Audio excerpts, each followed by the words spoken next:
Hey everybody, so now that we have our Nova set up, we have it in position, we have everything connected, we are ready to do our first project. And this video is going to walk you through setting it up in Lightburn and then also running it on the machine. We will go through a couple of different things on the machine, and we will also go through all of the steps necessary to do a engraving, a score, and a cut.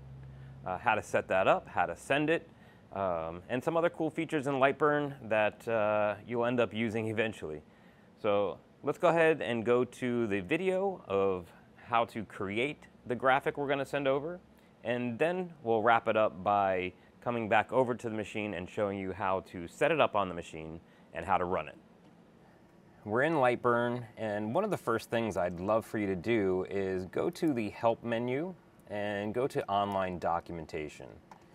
And here it's going to pull up the website. Sorry for the glitchy. And what we want to do is type in hotkeys. Now, you may not be used to using hotkeys, you may have never used hotkeys, but trust me, I hated them in the beginning, and I live by them now. Just scroll down to the very bottom and download this PDF sheet and print it out and have it next to your machine. This is going to help you with your editing of graphics and just moving around and copying, pasting, and stuff like that. Huge benefit and something that I had next to my machine for a very long time, so I can learn how to use that. Just click the download and I'll try to add that to the bottom of the YouTube video. Back to Lightburn. Now, what I want to do is I want to create a keychain, and what we're going to do is we're going to start out with our text feature in Lightburn. So click on your A. Over here are our drawing objects. I want to click on our font or our text edit, click on the artboard, and I'm going to type in Bolt. Now, I don't really like that font, so up here is my font window, and I can change my font very easily. And I want to go with, and this is going to register any fonts that you have installed on your computer. It does that when it starts up. So if you add one during the day while you're already have Lightburn open, you may have to recycle Lightburn just so it can recognize that you've added fonts. But it does load off of your system. Okay, so I'm going to pick Avenger, Heroic. All right, and I like that one. Now, if I click on my arrow, now I can edit and modify this as far as the sizing. And let's make it about, I don't know, 2.5 inches or so. And I can also go up to here and type it in, 2.5. Having this locked will keep my constraints and my sizing.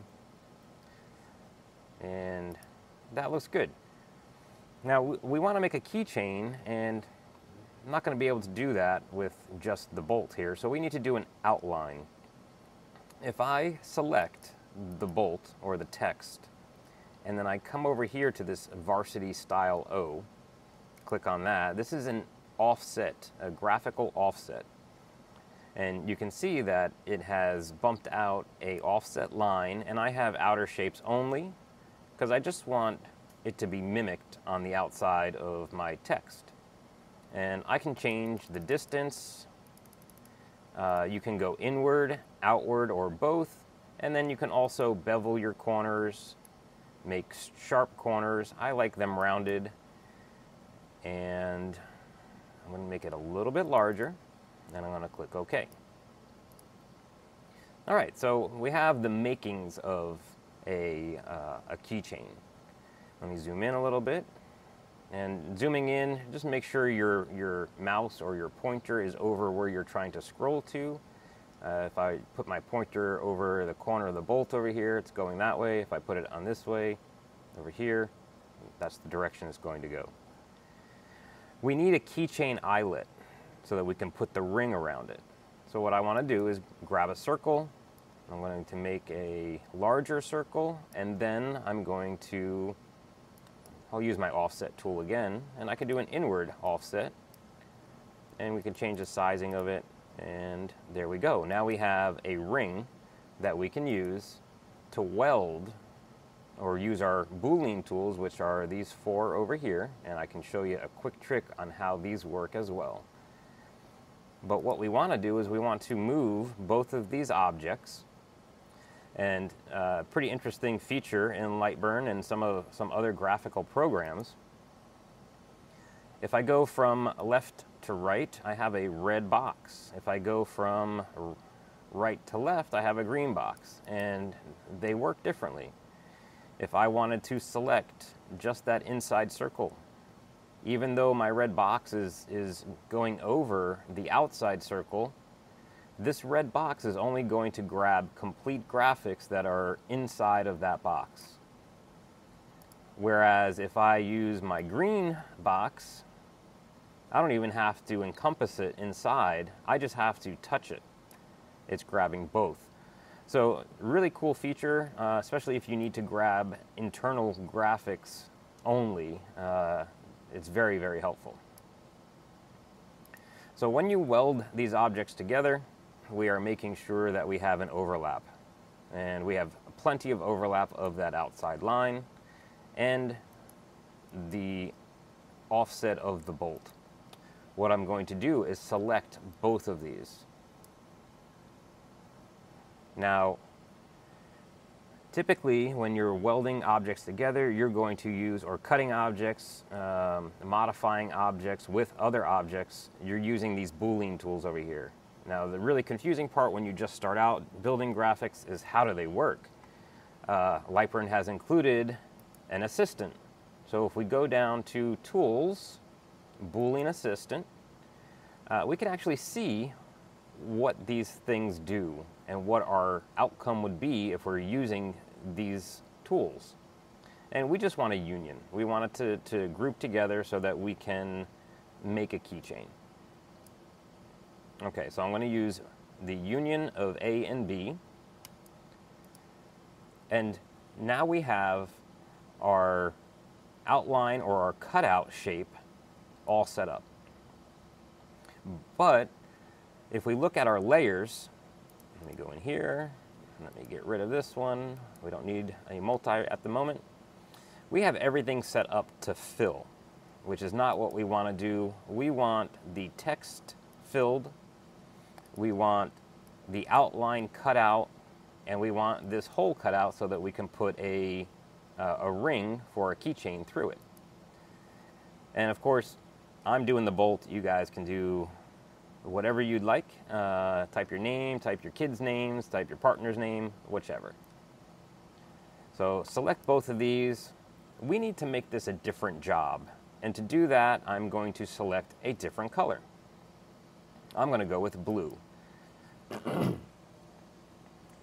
If you notice, we're using different colors for different jobs, and there's 29 different colors on the palette up above. Now, I typically will use the same colors for the same type of process all the time. So if I'm cutting, I'm typically always using blue. If I'm engraving, I'm always using black. And if I'm scoring, just drawing a line real quick, then I will use red. And I do want to add a score line because I want you to go through this entire process to see these 3 different steps that are mostly used. So I'm going to do another offset. I'm going to click on my bolt again, go to my offset. I'm going to go on an outward, and I want it just a little bit larger. Right there is fine. I'm going to select that offset I just made by clicking on it. I'm going to turn it red. Now, as we can see, we have 3 different processes. We have a blue process, a red process, and a black process. And the way that this typically goes when you're building a graphic and deciding on how you want the workflow to be at the laser, we want it to go in a particular order. We don't want to cut things out first and have it drop and shift and move. So we want to engrave first, and we can see here that our color layer the black one that's going to be engraving is first. Unfortunately, the blue one, which is going to cut it out, is second. I want to score first or second in the line order of these three processes. So I'm going to select it, move it up one process, and now I'm good. Now pay no attention to the labeling of these. You can label these whatever you want, or you can keep them the standard labels that come with lightburn. That's not a huge deal, not a deal breaker. It doesn't. It just represents whatever you've labeled them as.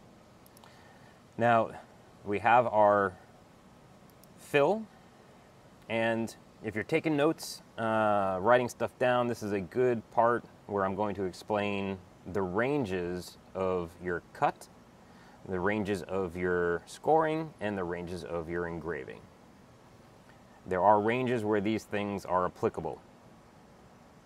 Now, with a cut, you're typically going to be somewhere between 60 millimeters per second all the way down to 0.1 millimeter per second, depending on the thickness of the material. And usually about 30 to 100% power, depending on the thickness of the stuff.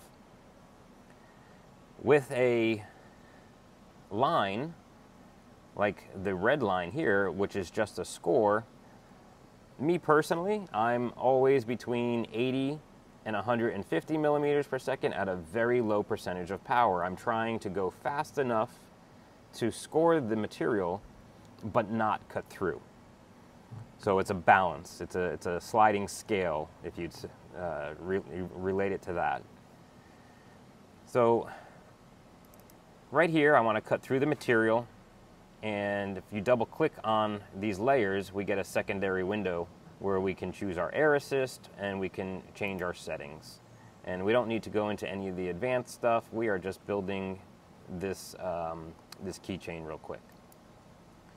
My score line, you can see I have it set to 150 millimeters per second. I don't need air assist. This is going to happen so fast. Air assist isn't needed to clean away an engraving or to help push through the material. So air assist can stay off.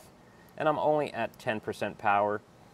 Maybe on a score line I'd go up to about 15, but that's really it. It's going to look good. I'm not going to penetrate through the material, and I'm going pretty quick there.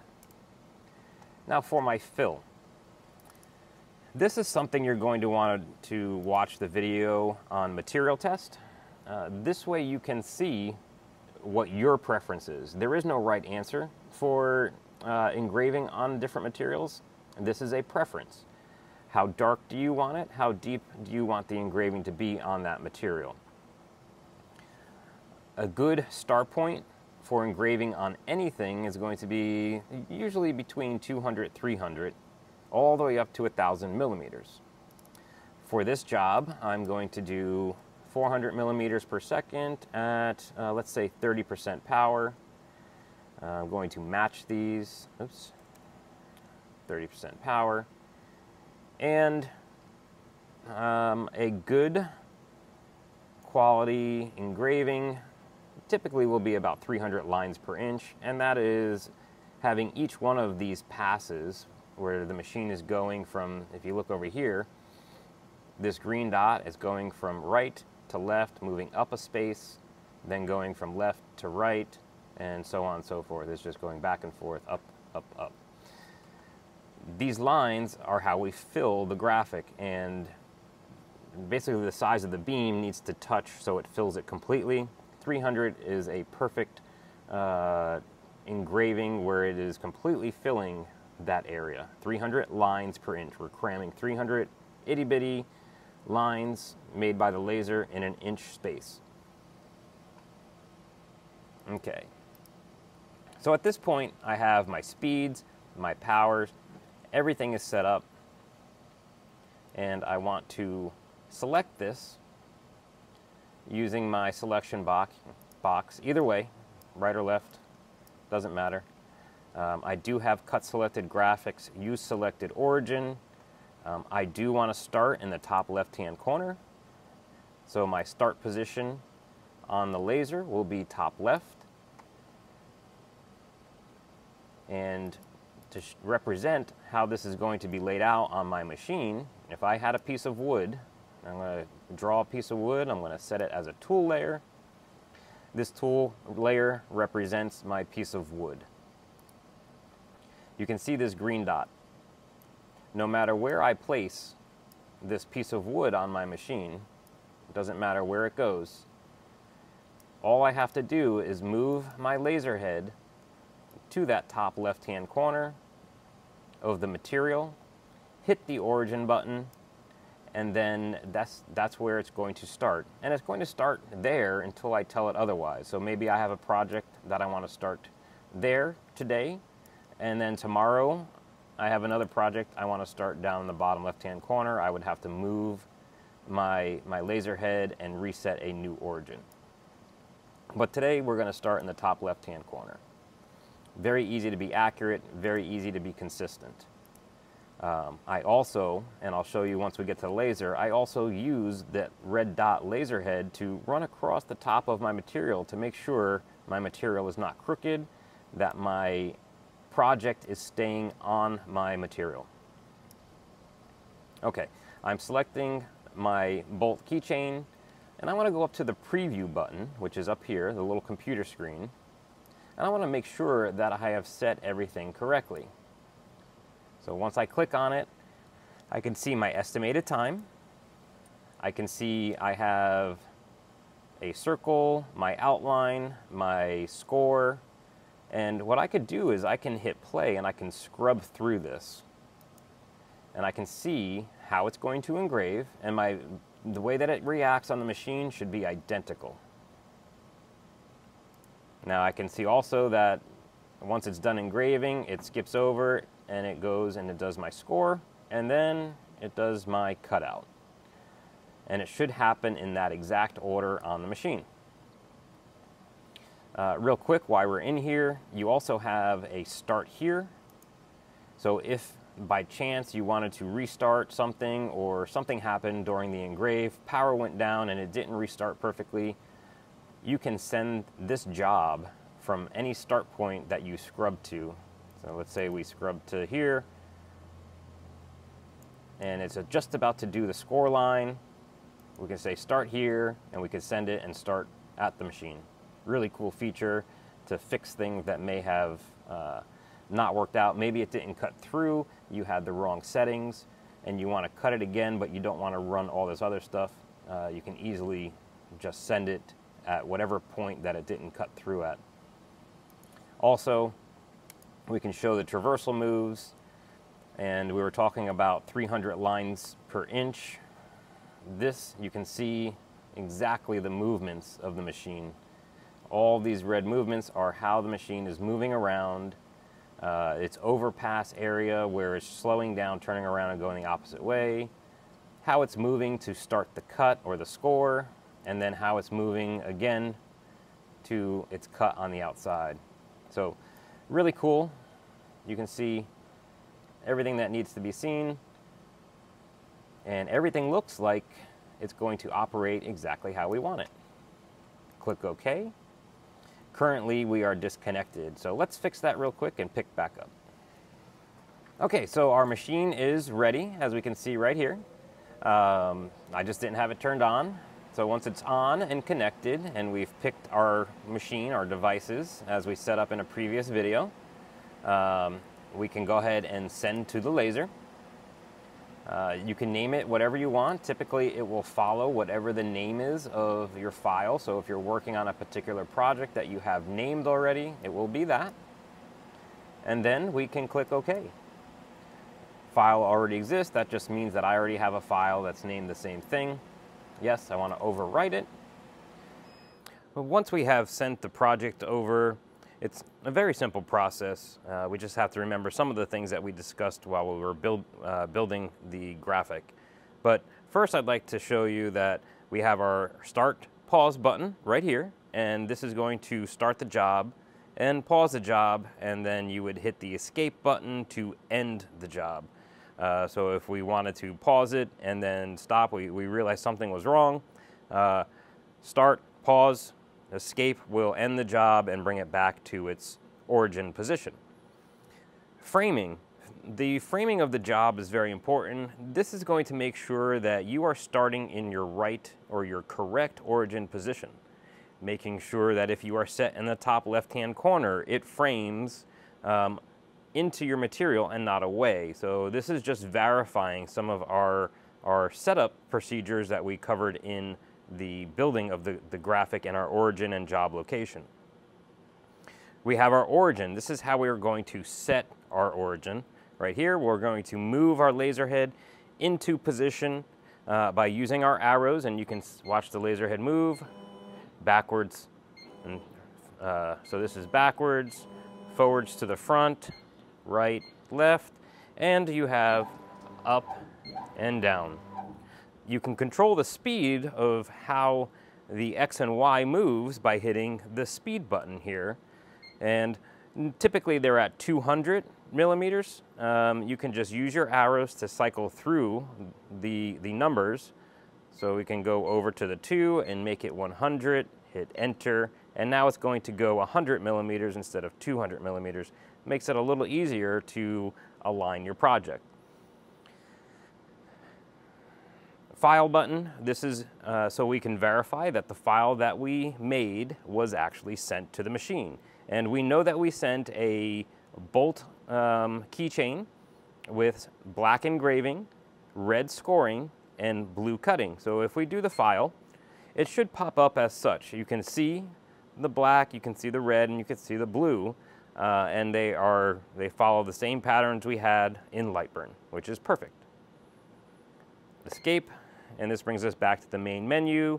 When communicating and using this controller, we must be in the main menu.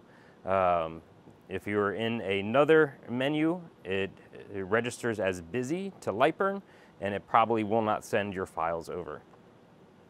We do have a pulse button, and this is to make the laser fire. You can probably see off in the distance a little bit of smoke. There you go, a little bit of fire. It is well out of focus, and this is why it's making a flame. And we're going to fix that in a second when we go through focusing the machine to the material. And we have the reset button here. The reset is going to basically rehome itself to its 0-0 position, resetting the end stops and checking its position on the machine. Otherwise, that's fairly all that we need to know to get this job done. We do have a menu system where we can change other parameters. Not discussing that on this video. So let's move over to the laser bed, and we will discuss how we move the laser head, how we position our material, and how we set the origin. Again, origin button here is going to be what we're going to hit when we move the laser head to the position we want. All right, let's pick back up inside the machine. So as we discussed on the making of our graphic, we set the job origin to the top left-hand corner. Now, the red dot on our laser has to coincide with that green dot in Lightburn. So what that means is we're moving our laser head to our material, and the material could be anywhere we want in the bed. Does not matter. The machine and Lightburn does not care where this is positioned in the machine. What it cares about is where that red dot is. And it's hard to see right now, but we do have a red dot up in the corner. And as I move the laser head closer, it should be a little bit more visible. And now, keeping in mind our 2-inch focus, we went through when we set up the machine how to calibrate it using autofocus, how to calibrate that head to the bed. What we're going to do here is raise it up high enough where I'm comfortable, without any fear of hitting the nozzle. I'm going to raise it up, and that seems to be a good distance for me. I'm comfortable with that. I'm going to slide my acrylic square underneath it. I'm going to release the head. It's going to drop down, hit my acrylic. I'm going to tighten it, and now I'm in focus. I'm ready to run this job. Now, I can move the laser head into position to get this as close to the edge as possible, or I can just move my material. And I'm also going to hit the frame button. And as you can see, I did not set my origin. So it is going over to a previously set origin, and it's going to try to frame there. What I'm going to have to do now is wait for that to finish, then bring it back, and then remember to hit my origin on my material. So we'll move it back into position, and this is a common error. You will make it many, many times. I can also use that red dot to check to make sure that my material is straight. I can see that it rides right along the edge of the material, and that's perfect. I can do it across the top as well, make sure it rides across, and if I want to straighten it based off of that, I can. All right, this is a good position for me. I'm going to hit my origin button to lock in my top left starting position on this material. All right, I press the origin button. I'm going to hit frame. And if we did this correct, we're not going to have it go off to the side again like we did before, because that was an error. If we set it up correctly this time, it should be good. Okay, perfect. As we can see, it is framing out. That is a rather large keychain, but it'll get the job done, and we know exactly what, how to make it smaller, larger, and we are confirming how to do our engraving, cutting, and scoring. So what I'm going to do now is I'm going to close the lid so all of our safety sensors aren't triggered for having the door open, and then I'm going to hit the start button. Okay, so now we close the lid, and we'll come over here. Again, we can frame it to make sure. Perfect. We can hit the start button, and it's going to go through the engrave cycle, and I do see and I do hear a little bit of air, and I see a little bit of soot going. So if I have to, I can come over here and adjust this on the fly. One of the great things about having a Thunder laser is that we can adjust this as the machine is going for cuts and for engraving. So engraving, I have it on my low volume. Once it switches over to the cut, it will automatically trigger the high volume, where we can adjust that and set it to the position that we need. Now, I recommend keeping the locking ring loose so that you can do this on the fly, because different materials require different volumes of air.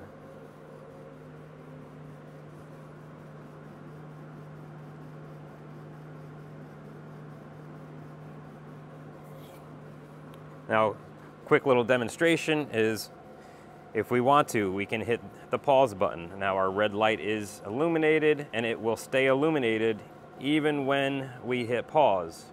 Pause, the machine stops. Maybe you just want to verify something, or you have to go to the bathroom and run inside. Whatever is going on, you can hit pause. The fans, the air will continue to run. Come back and hit start pause again. It will continue right where it left off and finish the job. The only time I don't recommend you doing that is on the rotary. Things tend to get a little bit confused on that. And usually that's a 3-minute job, so it should be relatively quick. All right, and let's watch this.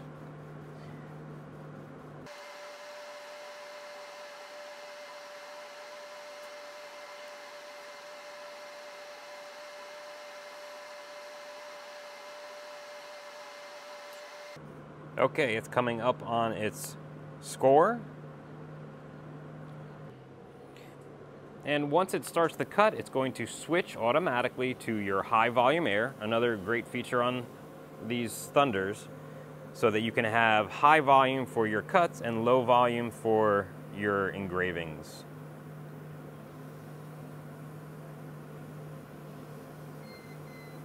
All right, and that's done. We will give it a few seconds to let the fan run. It runs for about 15 seconds. You can set that to run longer. This is getting all of the exhaust fumes out of the machine before you even open it. All right, at that point, we can just make sure. I like to press on it to make sure that it did actually cut all the way through and it's free. This way, if I have to run it again, I can. I don't have to try to realign something. So just verifying that it did cut all the way through, good idea. We can hit the buttons here for our access. I'm going to hit up and to the left at the same time. It's going to move it to the left and up out of the way. And now I can grab this piece out and I have a very large keychain. At this point, I would typically either take my orbital sander to it, or I could take some denatured alcohol on a rag and clean it off. But that's your first project, creating a bolt keychain on the Nova.